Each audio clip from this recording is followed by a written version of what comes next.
Mr. Chairman, sir, I beg to move this special motion that this House now discuss the alarming increase of drug addicts and people with HIV in the state and its impact. Musunbo, now you may initiate the discussion.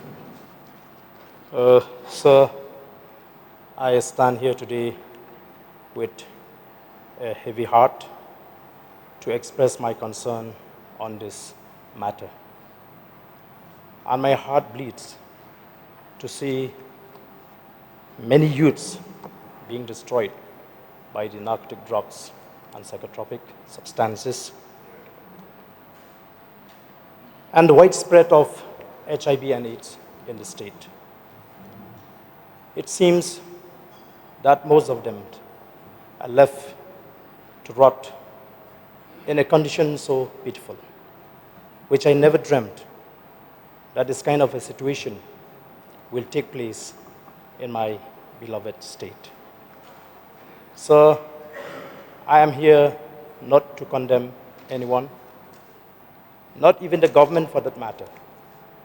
However, I will only put forward my submission and raise some pertinent questions.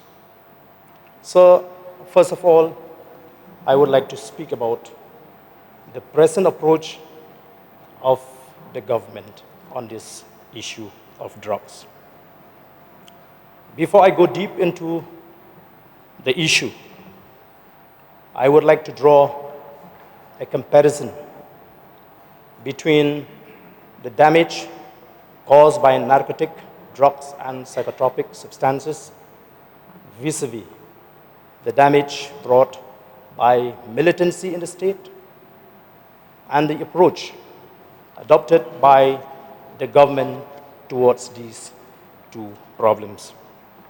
So, government has always maintained that militancy is a factor which was detrimental towards the growth and the development of the state. Militancy was viewed as a dangerous activism that can harm the state and the country as a whole. In a simple term, militancy was attributed as the main cause of creating serious law and order situation in the state and the main reason of misguiding the youth of the state from the mainstream to stand against the nation. It was therefore concluded that militancy ruined the lives of the people and brought misery to the society. Hence, the government was not taking any chance at all to go soft and dealt casually with militancy right from the beginning, sir. The state government decided that militancy should be crushed with an iron fist and determined to fight against militancy on a war footing, which has resulted in the neutralization of militancy in the state. And as a people of the state, we had witnessed the absence of serious militant activities. So, likewise, narcotic drugs and psychotropic substances are believed to be very dangerous and destructive. It has a direct bearing on human lives, the society, and the state. It brought miseries not only to the user, but to the entire family that has to undergo tremendous pressure of untold sufferings. The seriousness of the issue, sir, can be strongly felt by the number of the addicts in the state, as per the latest report, which has crossed over 3 lakhs. So it is also a threat to the tribal community, since large number of our youths are falling into the trap of addiction. Sir, however, the measure taken by the government and the manner it dealt with this problem was not equivalent. The government in 2023 had launched a mission known as the Drug Reduction, Elimination and Action Mission, DREAM, with an aim to transform Meghalaya into a free drug state. However, sir, the ever-increasing of drug addicts in the state with each passing year is an indicative of the fact that such exercise of the government was not enough and it was proven to be ineffective. So I would like to speak on the people's perception as far as the issue of drugs is concerned. It is being perceived by the general people of the state that the state government was not at all serious in combating the menace of drugs in the state. They are of the view that methods adopted by the government to fight against this menace, which has become a nightmare to each and every family in the state, especially Khasi Jaintia region, lack seriousness and determination, sir. There have been several complaints from the relatives of the addicts that though their children are willing to start a new life, the problem that they are facing is that they cannot afford to keep their children in the rehabilitation centers because the fees are too high for those, especially who are coming from the poor family. And also express concern on the lack of de-addiction center in the state. Therefore, the people deserve to know how much the government had spent so far under the DREAM mission to curb this problem. So, a story has it that the magnitude of drugs trafficking in the state would not have been made possible without the involvement of people in power. I wonder if that is true. How on earth that people in power allowed someone to earn hundreds of crores of rupees at the expense of many precious lives and the destruction of the young generation. I was also told, sir, from the very reliable sources that drugs business is more lucrative and more profitable and had even surpassed the illegal transaction of coal. Surprisingly, the transaction is stated to be over 1,000 crores a month. So this government has been seen as a government that promotes mafias and racketeers. So another issue and matter of concern, which has become the popular talk of the town, is the nexus between drug mafias and the police. It was alleged that the way police handled seized drugs and made it vanish into thin air with the complicity of authorities concerned and the failure of the government to disclose the data further led to a strong suspicion that connivance between drugs cartels and the officials is real. And this is what they call modus operandi. So the video surfaced in the media recently where drugs users admitted the involvement of some police officers requires a proper and serious investigation. There is also an apprehension, sir, that if you cannot eliminate this threat, it could lead to the emergence of narco-terrorists in the state. So, as it is, people are not willing to come forward, as they don't want to unnecessarily get themselves entangled into legal procedures. True leniency of the law to deal with people involved in drugs and trafficking has further discouraged people to actively participate in the fights against the menace of drugs. As a result, and literally speaking, it can be safely said that transaction of narcotic drugs and psychotropic substances is taking place without any obstruction. So I want to come to the NDPS Act. So I fail to understand as to why people involved in drugs transaction and consumption cannot be kept behind a bar and give a jail term.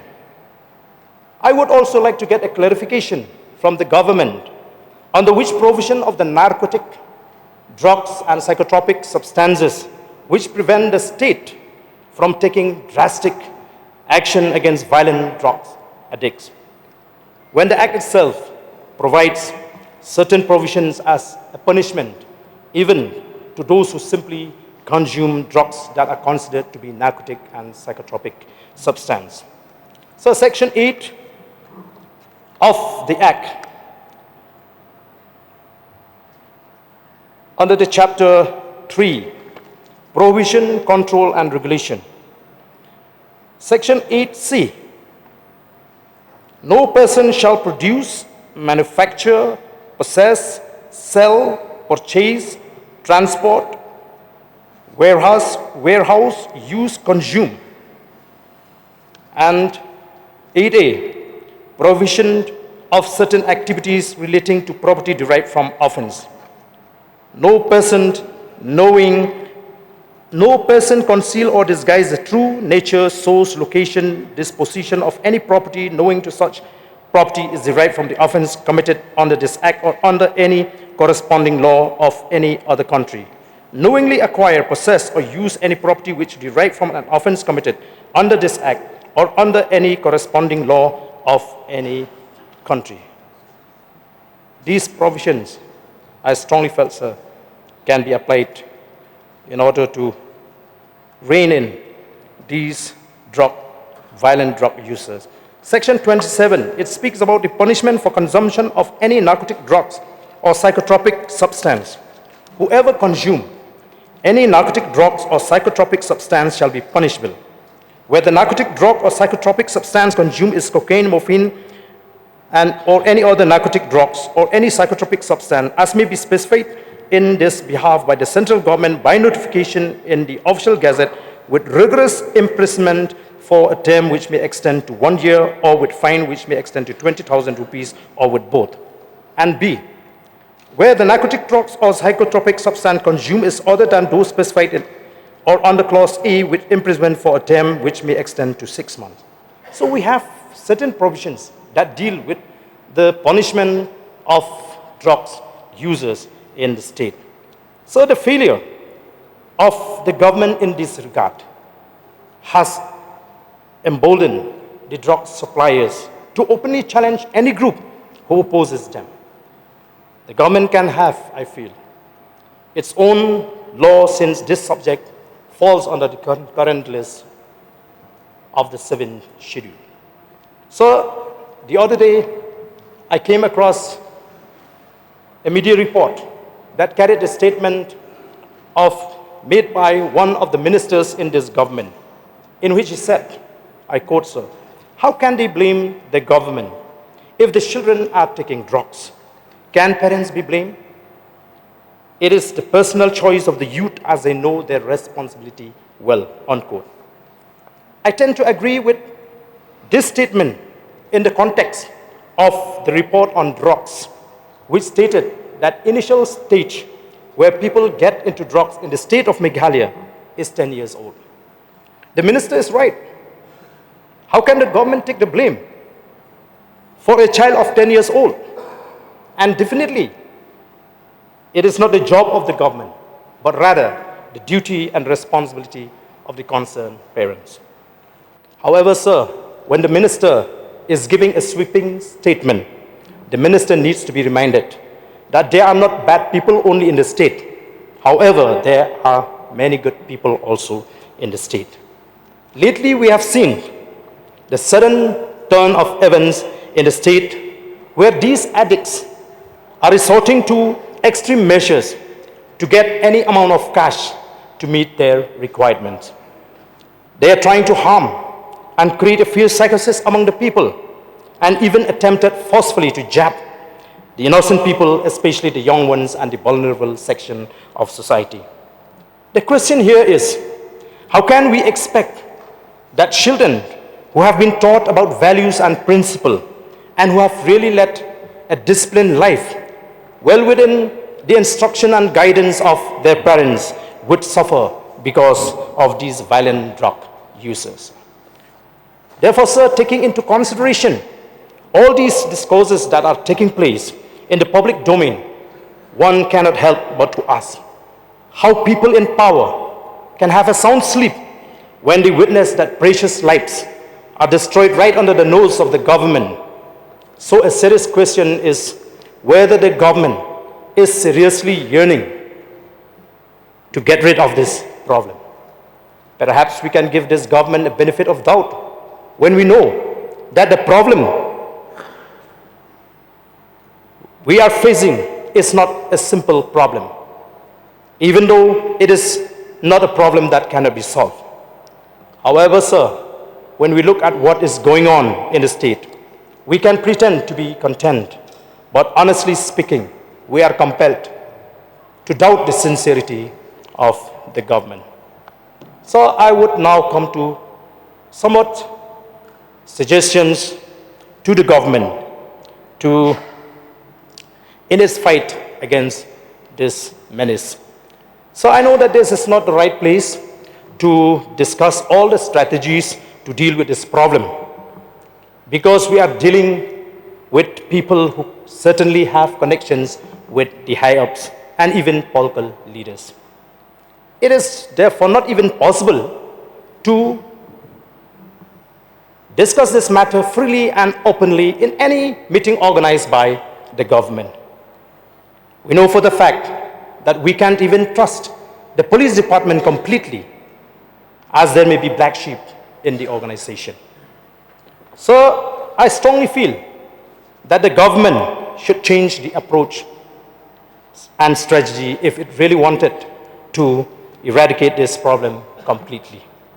I think we need to realize that there are different categories with different characteristics of drug users in the state. And therefore, we need to adopt different approach and method according to the types of drug users to ensure that our fight against this problem is becoming more effective. So, we also need to study the causes that led to a large-scale increase of drug addicts in the state. We cannot rule out the fact that our deviation from our own culture and way of life as a tribal community had paved way for those who are in this trade to exploit the situation.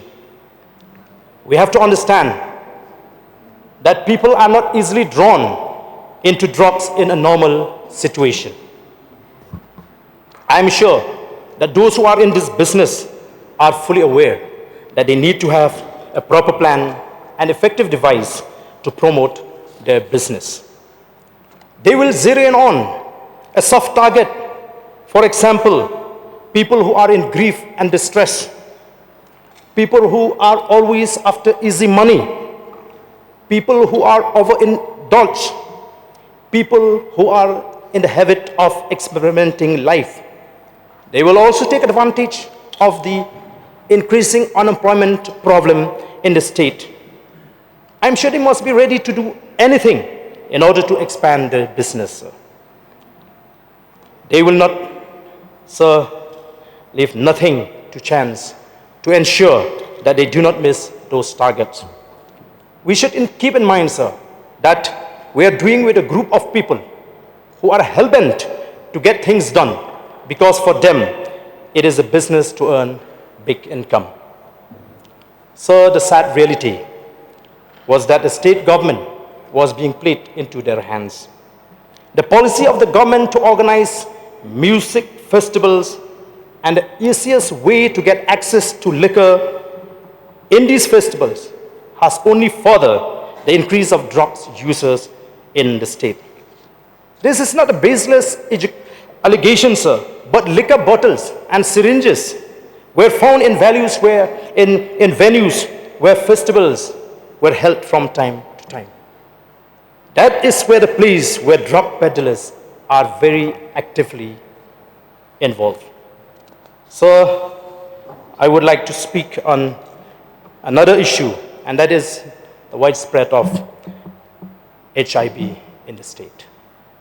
So as a community, we used to claim that we are the people who come to this earth to earn righteousness. We are the people that knows God and knows man as well. The community that lives well within the moral compass. However, the data on drugs and HIV shows otherwise. There is no doubt that in the past, moral standard of the indigenous tribal of the state was very high and well commended by the people from outside the state. So I felt that we must have the courage to call spade a spade and should really understand the current condition and prepare to face the reality no matter how hard it is.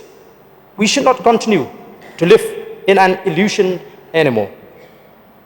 It is also imperative to challenge the changes that have taken place in our way of life with strong determination and resolve, in order to be able to restore back the lost glory of the tribal community and rise up to the occasion to rescue the state from the present disgraceful condition.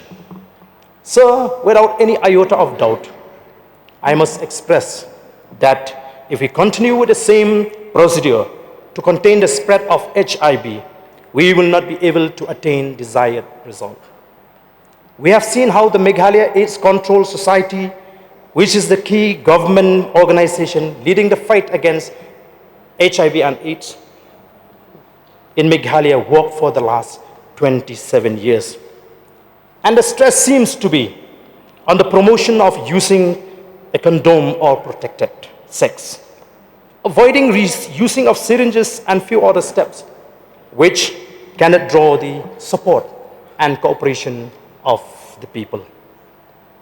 Another serious issue is the failure of the government to detect people with AIDS or HIV. So how can we fight against these diseases when we do not even know who are the people contracted with the disease? For instance, how can we prevent the spread of the disease when the wife is not aware that a husband is an HIV positive, or vice versa? When we look at the number registered with the health department, as per media report, it was quite shocking, sir. These are the numbers of people registered only, if not willingly, but accidentally. Imagine if all are made to undergo the tests to detect the disease. I will not be surprised that the numbers will increase manifold.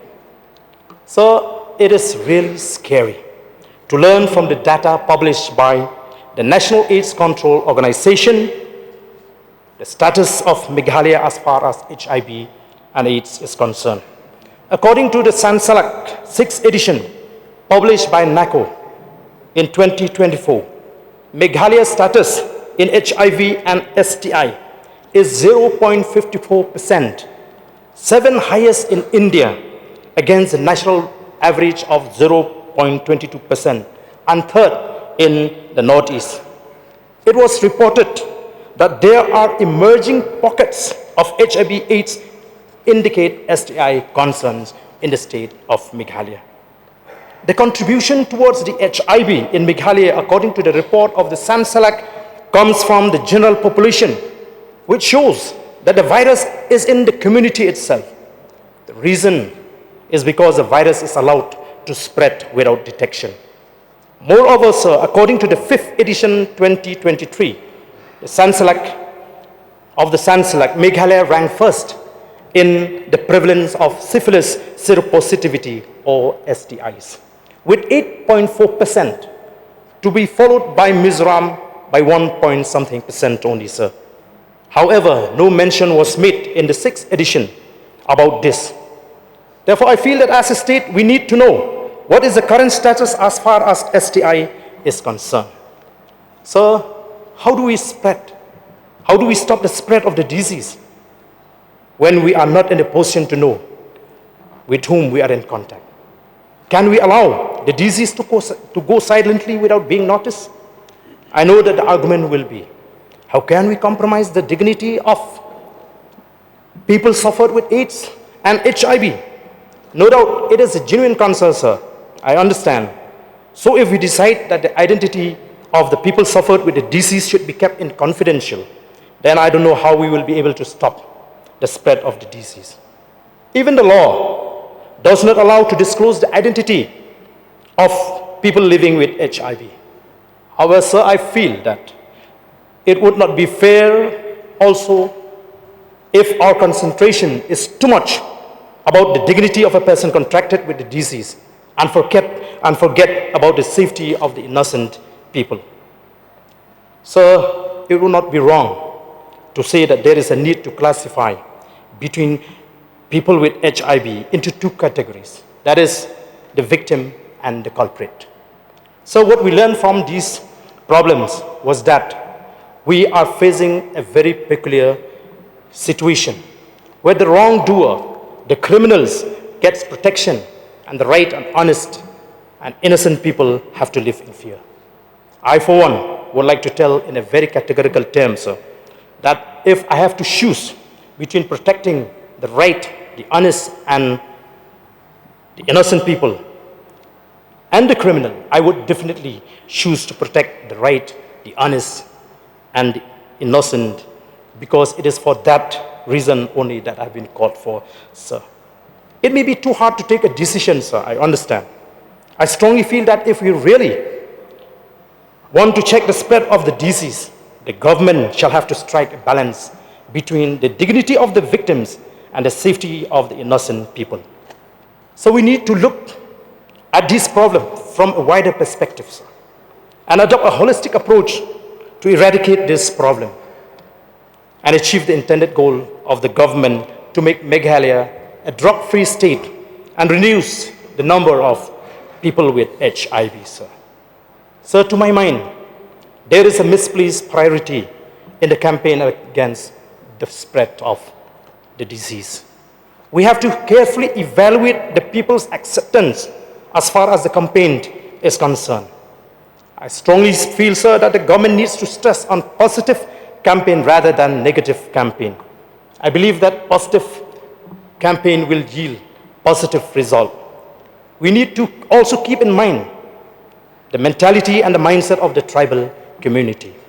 Therefore, sir, the priority of the campaign should be more on morality and ethical values. Instead of encouraging the people to have sex with the use of condom to prevent the spread of AIDS or HIV, it would be better to teach our children not to have sex before marriage. And this has to be the priority and the main stress in the campaign, sir. In the sideline, of course, we can also highlight the danger of careless engagement in any sexual activities that may lead into the danger of contracting HIV and AIDS. It may sound too idealistic for some people. However, I am of the firm belief, sir, that this kind of campaign will have a very good response and the people will be more receptive to this kind of campaign. And in the long run, it will make the people to take marriage seriously with a sense of responsibility. We also need to explain and tell our children about the sanctity of marriage. I think we are all familiar with this verse in the scripture, which says that the wages of sin is death, or the outcome of sin is death. When we go deep into the problem of this problem, sir, that we are facing today, we have to admit that this is a curse that God has brought upon us. Therefore, we need to mend our ways as the community. For that there is no other better way than what it is written in the scriptures, sir, and the teaching, and that is Train up a child in the way he should go, and he will never depart from it, even when he is old. Moreover, it is also written that a young star heart is filled with foolishness, but physical discipline will drive it far away. All foolishness is bound up in the heart of a child, but the rod of correction will drive it far away from him. Therefore, sir, it is necessary for us to understand the need to start teaching our children about good morals and values from a very young age. I am sure that none of us in this August house will teach our children or encourage them to have sex, protected sex before marriage.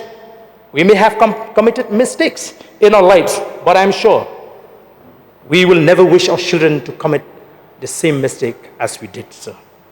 I feel we need to introduce a course about marriage as an institution. As one of the syllabi in the educational institution, targeting the young minds by portraying a strong bond of family derived from a very good relation as a result of a good and strong foundational background, sir. So let us now resolve to build strong families by inculcating into the minds of our children the values, virtues, and positive character only. Remember that a nation without a character has no future, sir. I also strongly felt that young minds should not be allowed to be corrupted under any circumstances. So we may not see immediate result, but I assure this August House that the future of our state will be brighter and safer. With these submissions, sir, I urge you.